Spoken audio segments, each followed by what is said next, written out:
Hello and welcome to Down the Vent. My name's Joe and today we're going to attempt to escape the island of Vul-Kar in Fireball Island.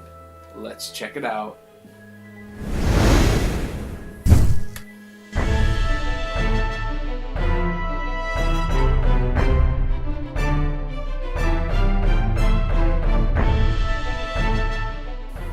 Okay, let's go ahead and take a look at how to play Fireball Island, the Curse of Vul-Kar. So here I have the board set up for 3 players. I have the green player, purple player, yellow player. To set up, there's a lot actually for setup. You have to take all the palm trees, you want to point them so they're pointing at Vul-Kar. You want to put Vul-Kar so he's pointing this way. You want to take all of the ember marbles and put them out on the board in their spots. And these are the Kickstarter Deluxe Edition marble. So yours may just be like a matte yellow or matte orange, I think. You're going to take the gem, put the gem out. You'll take all the treasure tiles, shuffle them face down, and you'll take them and just put them out here. There are 3 different kinds of treasure tiles in the game. There are the gold coins, the red eyeballs, and then the blue lizards. There you go, there's all 3 of those. And you'll want to collect lots of treasure throughout the game to score lots of points. You're going to want to shuffle the action cards and the souvenir cards. The action cards have the yellow compass with the compass on the back, and then the souvenirs look like a canvas backpack. You'll want to set up the cataclysm track and put 3 more fireballs, 3 of the fireballs, not embers, fireballs on that. These are red, and you'll take one of the fireball and put it here in the chaos tracker. Then you'll take I don't remember what this is called, this little holding piece, and you'll put the penny in it. And it's like the souvenir penny. And people will get to take things from there when they leave, if they make it back to the helicopter when they go to leave the island. Okay? So that is set up. There's a lot. You'll want to then deal 2 of the action cards to each player and 1 souvenir card, and then you're good to go. So on your turn, you're going to be playing an action card, and then you have the option to play a souvenir card after. That's it. Just play a card, play a souvenir, and then you always draw an action card. You will not draw a souvenir card unless your action card tells you to do so. So, what's the goal of the game? The goal of the game is to collect treasures, and then get the helicopter to come back and pick you up before the island goes into chaos. So, the treasures here are the Heart of Vul-Kar, which is this piece right here, this big red gem. That's worth 7 points. The Lucky Penny, which is available over there. That is worth 6 points. The Snapshot cards. So this is something new. They are worth 5 points each. And you only get points for those if you make it back to the helicopter. And then there are the treasure pieces here. And there's 3 treasure pieces, and the more of one set of treasure you have, the more it's worth. So if you have 5 pieces of gold, that's 15 points. And then if you also have 3 of the blue, that is 6 points. And then say you have 7 of the red, it's still 15 points because it maxes out. But that's a lot of points at the end of the game. The few times I've played, it's been around 30 to 40-ish points. So getting a couple of those really high up, or getting the snapshots and one of those high up, is going to put you in a good place. So how do you take the snapshot card, or how do you get snapshot cards, and how do you get treasures? Well, you're going to be running around the map here, and it's a little hard to see, but there are these little red triangles on the spaces that you can take treasures from. So, this is pointing here to this treasure, so you get to take that as you pass by, and then there's, red pointing over here, red pointing to that to get to the big gem. There are actual pictures of these snapshot cards that you would get, and if you cross over those spaces, you can take the picture. So, this is the yellow card with the skull, so you'd get this one here, which is actually, these artwork is actually really cool on the back of these. So, it's like you're taking a picture of the island before you leave. So as you're running around, you're also going to be flicking these embers at each other. Fireballs are going to be getting launched and all that. Once you have one of each color snapshot, so a yellow, a blue, and a red, not one of each because there's actually 2 different reds, 2 different blues, 2 different yellows. And if those snapshots are ever all taken, when you get to the space, you just don't get one. So you want to get there early, or know that they're out and start heading for a different one before you even try. But if you have one of each color, red, yellow, blue, you can come back to the helicopter pad. The helicopter will come back in, and then you can move 1 more space onto the helicopter and signaling the end of the game. And so we'll get to that. So let's just go through a mock turn here. We'll start with the green player because they're on the right.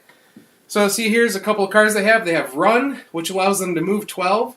But when they move 12, they have the caveat that they cannot grab any of the treasures, but they may steal treasures, from people they're passing, and they may still take snapshots. So, the other card they have is Cataclysm, and it allows them to move 6. So you always do the top part first, move 6, and then after moving, you will do the bottom part, as it says there. So this one, you get to move 6, and it has this symbol here with the hand that's rotating. That means you can rotate one item on the island one time. So, like, you could take a tree and turn it once, like that. You could take Vul-Kar once and turn him like that, and so on. And then you do the rest of the cards. So Cataclysms are the only cards that allow you to launch fireballs. So this says, then drop all the fireballs in the Scar, which is this area right here, into Vul-Kar, and then this gets discarded over here. Well, that's not great when you're the only person on the board, right? So they might as well play the move 12 and get going here. So the green player will move 12. So it takes one move to move to the helicopter pad, one, and then you can pretty much choose where you want to go. Spaces are connected by these like mud paths in between. So anywhere that's mud, you can go to the next spot, but the mud don't count as a path. So you can go like 1, 2, 3, 4, 5, 6, 7, 8, 9, 10, 11, 12. So he passed by a couple treasures. He couldn't get them because he played that run card. Let me see here. Yeah, nope, nothing. Okay. Alright, so we'll go to the purple person's turn here. So they have Run and they have Flame Geyser. So Flame Geyser allows you to move 10. So in this game, you're moving much faster than the old game. And it says, after moving, launch an Ember Marble. So we're going to do that just to see if we can hit the green guy here, just to kind of knock him around. Not that he has any treasures or anything to take yet. So we'll go 1 here. She can get treasures, so we'll go 2, 3, 4, and she'll pick up this treasure. And then when you take a treasure, you'll put it face down in front of you. 5, 6, 7, 8. Take that, put it down in front of you. 9, 10. It is important to note that while you can go any direction on the board at any time, you can never change direction in the middle of your move. So I couldn't go like 1, 2, 3, 4, 5, anything like that.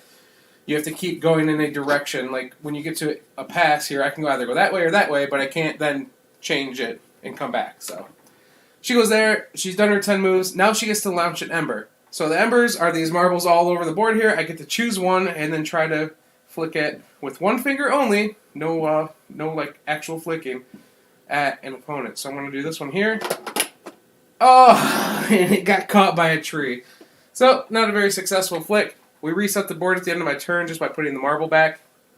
You would not pick up any players that are knocked over. You don't stand up until the beginning of your next turn. So that is an important thing to know. So, all right, we'll go to the yellow player's turn. Their last ones here. So they have the ability to search, which is move 6, and then draw an extra souvenir card after moving.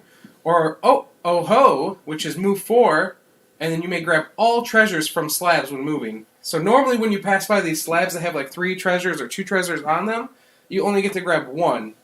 That one would allow you to actually take all the treasures as you walk by because you're taking it slow, you're moving slower. So I'm going to want to save that until I get away from the helipad.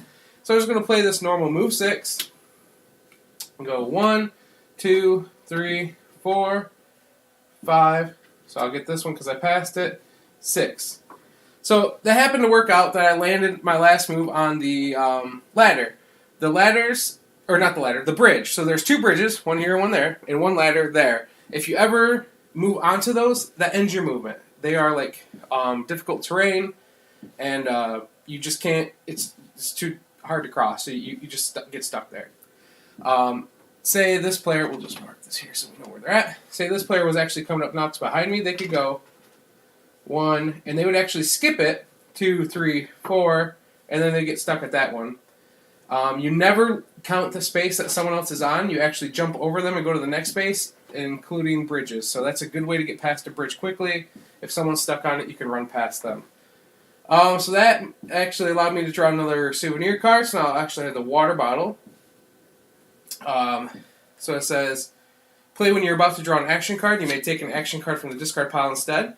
And I also have the park map, which says, when you enter a cave, do not roll a die, move to any cave. So that's the last thing, the last spot on the boards here are these caves. They're kind of hard. They're all to see, but they are just numbered like 1, 2, 3.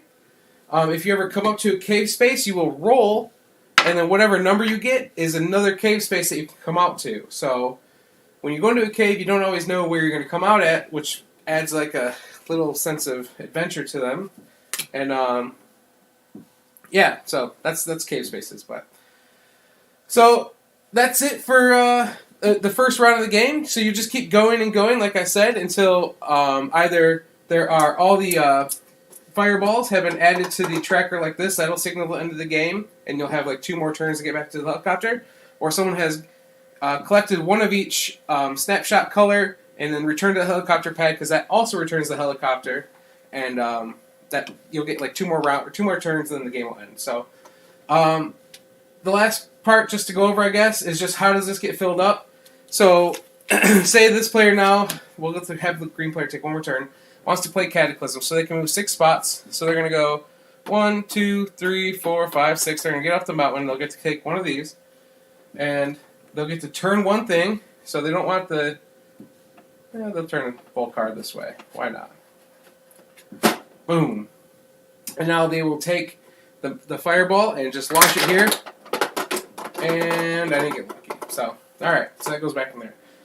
Once we get 2 more Cataclysms over here, you will actually take one of these fireballs, add it to the scar, so the next time a Cataclysm is played, 2 balls get dropped instead of 1, and then you will reshuffle all of the action cards again.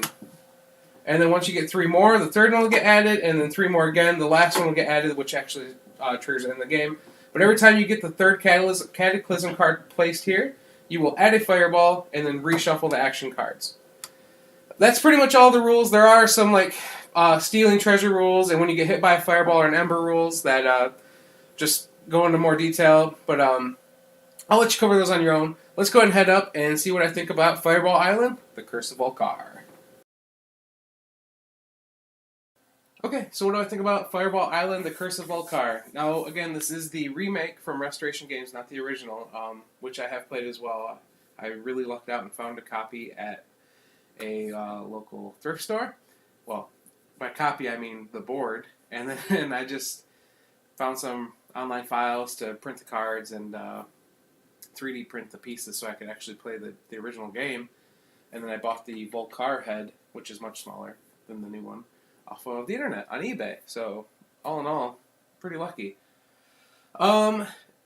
This one is the next level.